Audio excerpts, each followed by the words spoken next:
भगवान की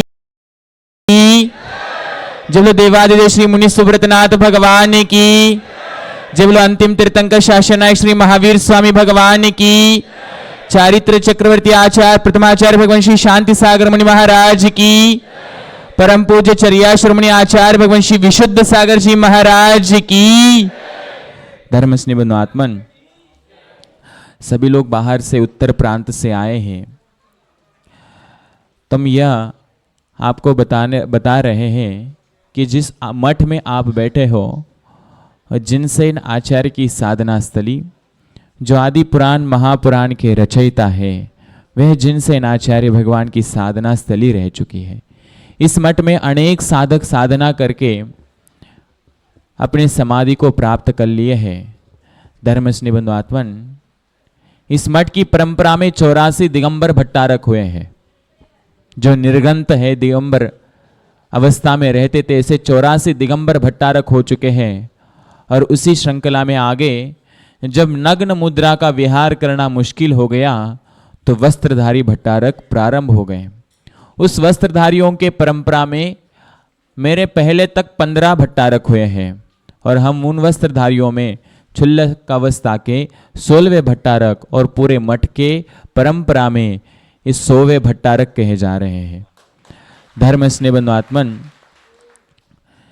ये जो मठ है अति प्राचीन मठ कहलाता है। दक्षिण में प्रारंभ होने वाले भट्टारकों का पहला मठ कहलाता है। आप इधर से श्रवण बेलगोला तक जाओगे तमिलनाडु तक जाओगे तो सबसे पहला मठ यह कहलाता है।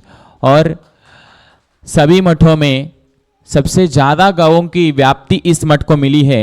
743 गांव इस मठ के अंतर्गत आते हैं। 743 विलेजेस। धर्म स्नेह आत्मन ये गौरव की बात है कि पूज्य आचार्य महाराज जी को हम 3 साल से प्रयास कर रहे थे। बस हम अकेले नांदनी वाले कोई प्रयास नहीं कर रहे थे। नांदनी वालों का प्रयास नहीं रहा है यह हम अकेले हमारा प्रयास पूरे 743 गांव के ओर से ये चतुर्मास हो रहा है। आप लोगों ने आज तक सुना होगा कि बड़ौत में चतुर्मास बड़ौत समाज के द्वारा चतुर्मास हो रहा है। यह अमुक जगह चतुर्मास अमुक गांव के तरफ से हो रहा है। लेकिन यह पहला चतुर्मास है कि 1 2 3 गांव से नहीं पूरे 743 गांवों के द्वारा होने वाला यह चतुर्मास है। धर्म स्नेह आत्मन पूज्य आचार्य महाराज के हम चरणों में भक्ति रखे 3 साल पूर्व में कि आचार्य महाराज को इस धरा पे आना है। हम सोच रहे थे हमारे किसान लोग हैं कैसे क्या कर पाएंगे। किसान लोग जो रोज सुबह उठ के खेती में जाते अपनी खेती किसानी करते हैं और दिन भर गुरु महाराज जी के चरणों में रहने का प्रयास कर रहे हैं। हम गुरु महाराज के चरणों में हम बोल रहे थे कि महाराज जी सुबह हमारे यहाँ प्रवचन में कोई नहीं आने वाला है क्योंकि सब किसान है सब खेती में चले जाएंगे। लेकिन आचार्य महाराज जी की जो वाणी है आचार्य महाराज जी की जो अध्यात्मता की वाणी है देखो हम सोच रहे थे कि इन किसानों को तो पहले से जो प्रवचन उन्होंने सुने हैं ये सब प्रवचन कथा रूप में सुने हैं और हम आचार्य महाराज के मुख से कभी रोज रोज के प्रवचन में कथा सुनी नहीं है। कभी एक आध बार साल में 3-4 बार कथाएं होती होंगी।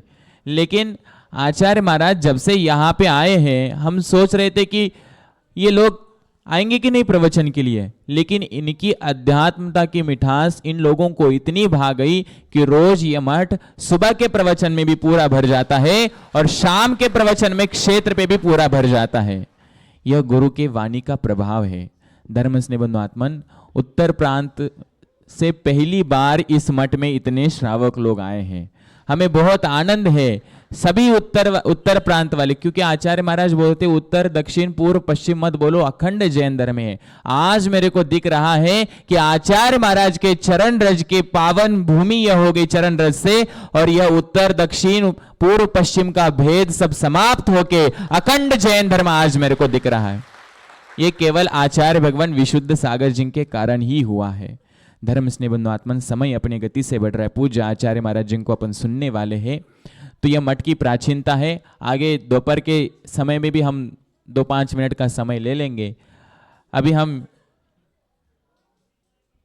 अपने संघ के बाल ब्रह्मचारी पीयूष भैया जी और उनके साथ में उनका परिवार जय कुमार जी जैन, श्रीमती संगीता जी जैन और समस्त भैयाओं की ओर से ध्वजारोहण होगा और उन्होंने श्री क्षेत्र के लिए 1,25,000 की दान राशि जाहिर की। उनके लिए जोरदार ताली होनी चाहिए।